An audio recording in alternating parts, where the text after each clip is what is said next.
سب سے پہلے سیکھنے کی چیز کیا ہے؟ سیکھنے کی چیز جو ہے وہ ایمان اخلاص ہے۔ ایمان اخلاص دعوے کی چیز نہیں ہے، خاندانی چیز نہیں ہے، ایک کاپی میں لکھنے کی چیز نہیں ہے، پڑھنے کی چیز نہیں ہے، یہ سیکھنے کی چیز اندر ہوتا ہے۔ بخاری کی روایت ہے، من صام رمضان ایمانا واحتسابا، یہ شرط لگا ہوا، من قام رمضان ایمانا واحتسابا، من قام لیلۃ القدر ایمانا واحتسابا، من اتبع جنازۃ مسلم ایمانا واحتسابا۔ یعنی ہر جگہ صحیح صحیح روایت ہے، ہر جگہ شرط ہے کہ یہ عمل تب عمل ہے جب ایمان اخلاص کے ساتھ ہو۔ اگر ایمان اخلاص کے ساتھ نہیں ہے تو ہو نہیں سکتا ہے، اور اگر ہو گیا تو عمل صالح نہیں ہے، یہ پلاسٹک کی عمل ہے۔ کون سا عمل ہے؟ جس طرح پلاسٹک کے کھجور ہوتے ہیں افطاری کے لیے نہیں ہوتے، پلاسٹک کے انگور ہوتے ہیں وہ صرف دیکھنے کے لیے، دھوکہ دینے کے لیے ہوتا ہے، وہ ہوتا کچھ نہیں ہے اس میں۔ تو سب سے پہلا شرط کیا ہے؟ ایمان اخلاص سیکھ۔ اب یہ دعوت سننا بھی ہے، یہ دعوت دینا بھی ہے، گھنٹوں دعوت دینا ایمان اخلاص کی، اس پہ سب سے زیادہ وقت لگتا ہے۔ تو میں بھی نیت کرتا ہوں، آپ بھی نیت کرو، چند منٹ یا گھنٹوں۔ تبلیغی عوام اور اپنے آپ کو دیکھو کیا ہو رہا ہے، میں نے آج کتنے گھنٹے دعوت دی، یہ سارے بہانے ہوتے کہ موقع نہیں، یہ اندر آیا نہیں ابھی تک۔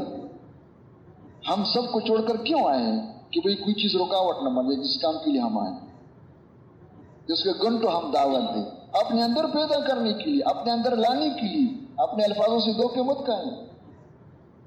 حضرت فرمایا کرتے تھے کہ دیکھو زبان کے الفاظ سے دھوکہ مت کر، اپنے دل کو دیکھتے رہو کہ اندر ہے یا نہیں ہے۔ سمجھانے کے لیے علماء نے بتایا ہے کہ کوئی دو تین ساتھی جمع ہو کے کوئی خاص بات کر رہے، کوئی خاص مشورہ کر رہے، یا کوئی خاص قسم کا کھانا لے کر کے کھا رہے، نہیں چاہتے کوئی تیسرا آ کر چوتھا آ کر ہمارے ساتھ شریک ہو جائے۔ اتنے میں اپنے علاقے کے، اپنے محلے کے 5-6 ساتھی آ کر سر پہ کھڑے ہو جائے، السلام علیکم حاجی صاحب کیا حال ہے؟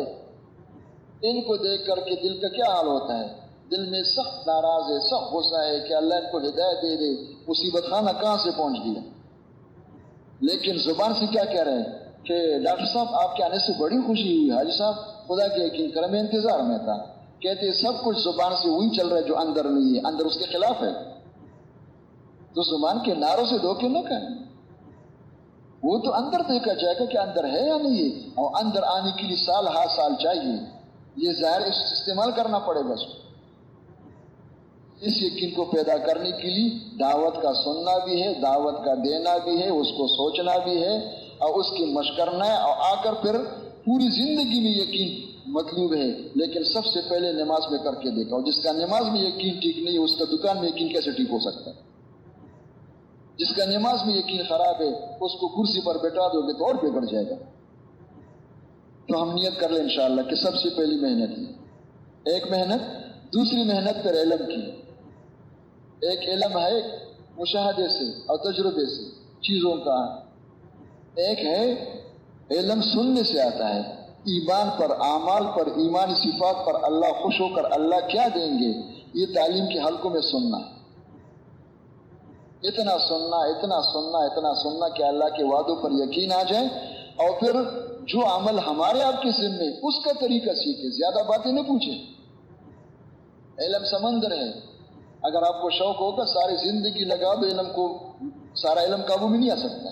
ہوشیاری کی بات یہ صحابہ کرام یہی کرتے تھے کہ علم سے وہ حصہ لیتے تھے جو ان کی ضرورت تھی۔ کیا ہے؟ بعض دفعہ علم کے نام پہ دھوکہ ہو جاتے ہیں۔ ایک آدمی آ کر کسی بڑے عالم سے پوچھا کہ آسمان کے اندر ستارے کتنے ہیں؟ اس نے کہا جو مشہور کواکب مرصودہ ہے وہ بتاتی آثار ہے، وہ نہیں جانتے تھے۔ انہوں نے کہا سارے بتا دو، انہوں نے کہا وہ تو مجھے پتہ نہیں۔ فرمایا اتنے بڑے عالم ہو، آپ کے آسمان کے ستاروں کا بھی پتہ نہیں، کیسے عالم ہو؟ انہوں نے کہا اچھا مجھے تو پتہ نہیں، اللہ مجھے معاف فرما دے، آپ سے پوچھ رہا ہوں سمندر کے اندر مچھلیاں کتنی ہیں؟ سمندر میں مچھلیاں؟ اس پر وہ خاموش ہو گئے کہ مجھے تو کب پتہ نہیں، کہ بڑے سینس کے عاشق ہوں، سمندر کا پتہ نہیں، آسمان میں چلانگے لگا رہے ہو۔ یہ دھوکہ لگ جاتا ہے علم کے نام پر، وہ کر دیا وہ کر دیا۔ بڑا علم کیا ہے؟ علم وہ ہے قرآن و حدیث کی، وہ علم ہے جس کا میرے ساتھ تعلق ہے، ایمان اخلاص۔ سب سے پہلے سیکھنے کی کیا کہ فَعْلَمْ أَنَّهُ لَا إِلَهَ إِلَّا اللَّهُ، اللہ کی معرفت، ایمان سیکھنا اللہ کے ساتھ، اللہ کے وعدوں پہ یہ علم ہے۔ تو یہ سیکھنا ہے. اس کے لیے گھنٹوں بیٹھنا پڑے گا تعلیم کے حلقوں میں، اجتماعی طور پر بھی، اور انفرادی بھی پڑھنا پڑے گا ان کتابوں کو، اور پھر علماء سے جا کے پوچھنا پڑے گا. وہ ایک دفعہ میں نے تفصیل کے ساتھ موقع تھا فجر کے بعد کہ بے انسان جو ہے عمل کی مشین ہے، اس مشین کو ہر جگہ صحیح استعمال کرنی اللہ کے نبی طریقے لے کر کے آئے ہیں.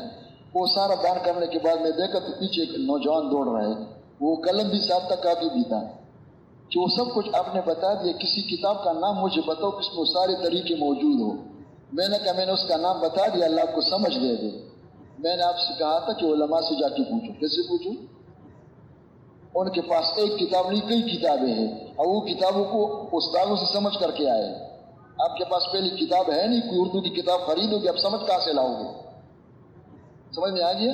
یہ جتنی گمراہی پھیل چکی دنیا میں ان قسم کے لوگوں سے، کہ اردو کی کتاب پڑھ لیا، علماء سے مستغنی ہو گئے، بغیر سیکھے چلنا شروع کر دیا، خود بھی گمراہ ہو گیا، مخلوق خدا کو بھی گمراہ کر دیا. تو سیکھنا کا طریقہ کیا کہ کیسے سیکھنا ہے بھائی؟ البتہ ٹھیک ہے آپ کا لکھنا پڑھنا معائن بڑھ سکتا ہے، کسی کتاب میں پڑھ لیا، عالم سے جا کر ان کے سامنے پیش کر دینا کہ بالکل ٹھیک ہے، آپ نے جو سمجھے بالکل صحیح، اب اس کے عمل سے یاد کرنا، اتنا کر سکتے ہو. لیکن نگرانی علماء کی ہو، کس کی ہو؟ تو اس کو میں نے کہا میں نے تو بتا دیا ہے، آپ کو سمجھ میں نہ ہے تو اور بات ہے. ان کے پاس علماء کے پاس کتابیں ہیں یا نہیں؟ وہ بولو بھائی، وہ الماریاں پڑی ہوئی ان کے پاس. اور ایک نے کہا تھا کہ ان کے پاس جاتا ہوں تو ان کو بھی پتہ نہیں ہوتا. میں نے کہا گاہک نہیں دکان پر، انشاءاللہ گاہک جانا آنا شروع ہو جائے گا تو انشاءاللہ وہ کتابیں کھول کے پڑھنا شروع کر دیں گے، وہ بھی انشاءاللہ پھر سیکھیں گے، سکھائیں گے بھی. کوئی پوچھنے والا نہیں تو بھی بھول گئے. تو یہ علم ہے فضائل کا، یقین آ جائے یہ فضائل کا علم ہے اور مسائل کا طریقہ. اور تیسری چیز کیا ہے کہ نماز میں اللہ کا دھیان ہو. ان تعبد اللہ کأنک تراہ فإن لم تکن تراہ فإنہ یراک. یہ نہیں کہ زبان سے الحمدللہ رب العالمین کی ہے اور اندر وزیر صاحب کی پٹی چل رہی، وزیر اعظم صدر صاحب کی چل رہی ہے. یہ تو غفلت ہی غفلت ہے. دھیان ہو اس وقت سب نکل جائے اندر سے، کوئی نہ ہو، بس یہ کہ اللہ مجھے دیکھ رہے، اللہ خوش ہو رہے. اس کو سیکھنا پڑتا ہے، سال ہا سال لگ کے اس پر تو اللہ کا دھیان نصیب ہو جائے. اس کا نام کیا ہے؟ صفت احسان ہے. ان تعبد اللہ کأنک تراہ فإن لم تکن تراہ فإنہ یراک. مصیبت ہمارا ہے کہ اس زمانے میں ذکر سیکھنے کا رواج نہیں ہے. جس کو 500 کی تسبیح مل جاتا ہے کہتے بڑا بزرگ بن گیا. کیا بن گیا بھائی؟ اور کوئی آج کل تو مشین ٹس بھی شروع کر دیا ہے، کیا کھیل رہا ہے اس کے ساتھ. اور کسی کو کچھ دعائیں معیاد ہو جائے کہتے بس انشاءاللہ. یہ تو سارے الفاظ ہیں، ان الفاظ سے جو کچھ اندر پیدا ہوگا اس کا نام ذکر ہے. کیا ہے؟ جس کا ترجمہ اپنے زبان میں ہوتا ہے یاد. کیا ہے؟ اس سے یاد پیدا ہو جائے. جس کے نام ہے سبحان اللہ الحمدللہ، وہ ہر وقت یاد رہے، وہ بات پیدا ہو جائے. یہ 3 محنتیں، ایمان اخلاص ہو، علم فضائل بھی ہو اور مسائل طریقہ بھی ہو، اللہ کا دھیان، یہ نماز سے پہلے. یہ نماز کے اندر نہیں ہے، نماز سے پہلے. وضو کرنا نماز کے اندر ہوتا ہے یا نماز سے پہلے ہوتا ہے؟ ہاں؟ اور کوئی نماز میں وضو کرنا شروع کرے تو انشاءاللہ نہ وضو ہوگی نہ نماز ہوگی.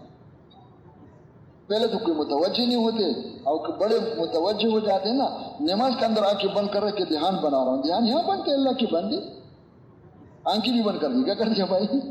پتہ نہیں کیا کچھ کرتے ہیں، بغیر سمجھے کرتے رہتے، الفاظ یہاں کے لیتے اور آگے ترتیب اپنا بنا دے. تو یہ تینوں باتیں جو ہے نماز سے پہلے. اور اللہ کا شکر ہے نقشہ آپ کے سامنے، ہمارے سامنے، ذرا اس پہ توجہ کرو تو ہم سب نیت کر لیں کہ انشاءاللہ ہم نے سیکھنا ہے. 4 مہینے اس طرح اس پہ لگانا ہے کہ میرا آپ کا جی لگ جائے. تو میں بھی نیت کرتا ہوں، آپ بھی نیت کرو.